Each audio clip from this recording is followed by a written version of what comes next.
Hey guys, and welcome back to my channel. Welcome back to a new AI tool review. Today we're going to be talking about DeepSeek. It's an open source AI new model. It's based in China and it's actually been blowing up in the couple previous weeks. So we're going to be talking about it and see if it's really competing with the ChatGPT O1. And we're going to be testing out some basic prompts and some advanced prompts as well. So with that being said, let's go and try it out.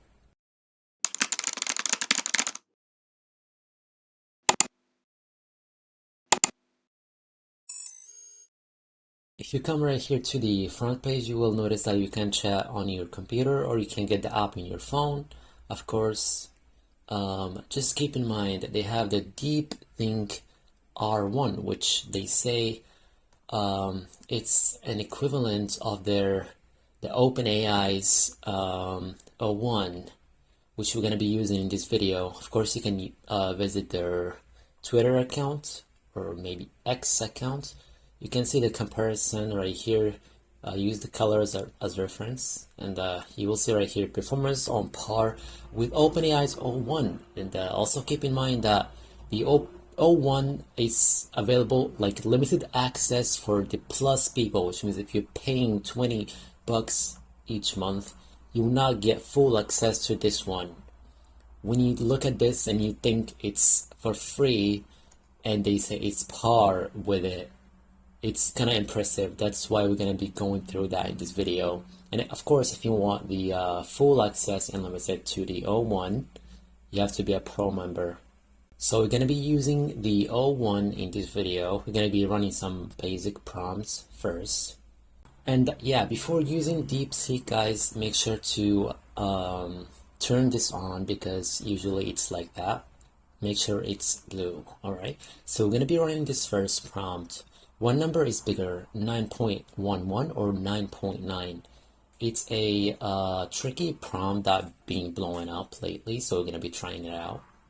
And you will see that there is a thinking timer for this DeepSeek model they're using.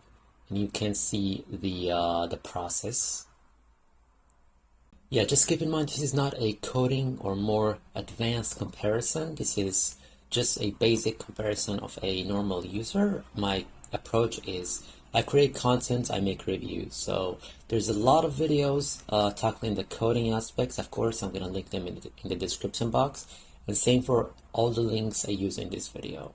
So you see right here, there's top for 25 seconds, which is the time they spent on to give you the results. Of course, you can read it. If you want the results, scroll a little bit. And 9.9 is louder than 9.11. At the same time, I ran the same prompts on ChatGPT. It was reasoned, which is same for thinking that they used for DeepSeek platform, about number comparison for a few seconds. And the result was way quicker, maybe about 3 seconds. And you see it's a brief explanation. And the result, of course, is the same. So let's go to the next prompt. Alright, so the next prompt we're gonna run is how many I are in the word unimaginatively. So we're gonna run it. Alright, so the result is server is busy, and that's the first time I'm getting this. I've been using this for 3 days, so we're gonna give it another try. Alright, so I tried multiple times. I've been getting the same message, so I think I have to keep my review very honest. I ran the same thing on ChatGPT. It took 6 seconds to answer me. There is 3 instances of the letter I. Alright, so we're gonna move on to the next prompt. Alright, so the next one we're gonna run a bit of a advanced prompt. So based on this of a script of my YouTube video that I took from my YouTube video I made a couple days ago.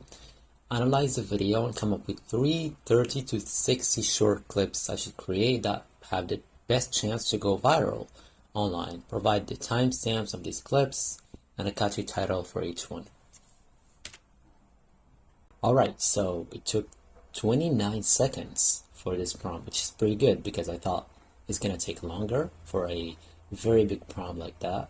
So let's see the results. How to summarize 100 plus research papers in 10 seconds. Whoa, AI tool revealed. That's a bit of a clickbait, but I guess it's cool. Since the video approach was that. Alright, next one. Why most students get citations wrong. Okay, this one is cool. The secret column, hack every researcher needs to know. How this works, problems. I think these are solid titles and baity titles, I guess. That would generate a lot of views. So I ran the same thing on ChatGPT.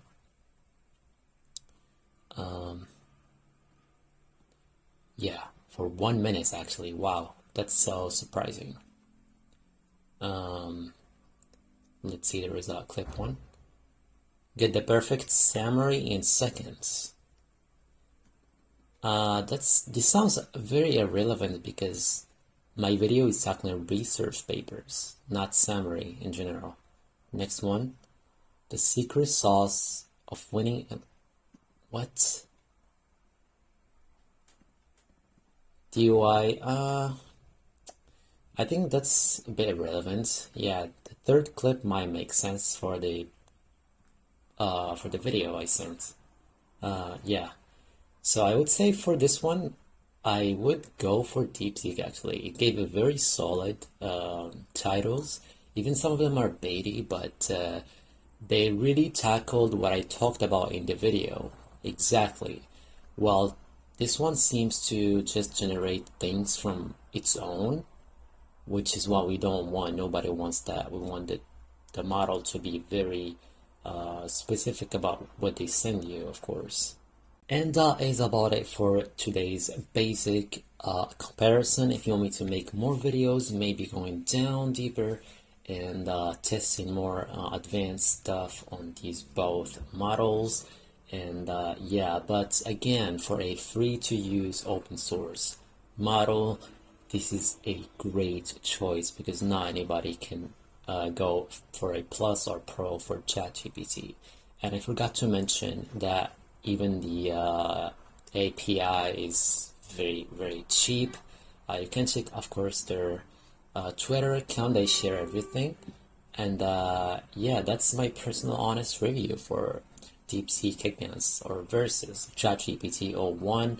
And of course, tell me in the comments, how is your experience with DeepSeek, the new rival of ChatGPT? And now stay safe and see you in the next tutorial.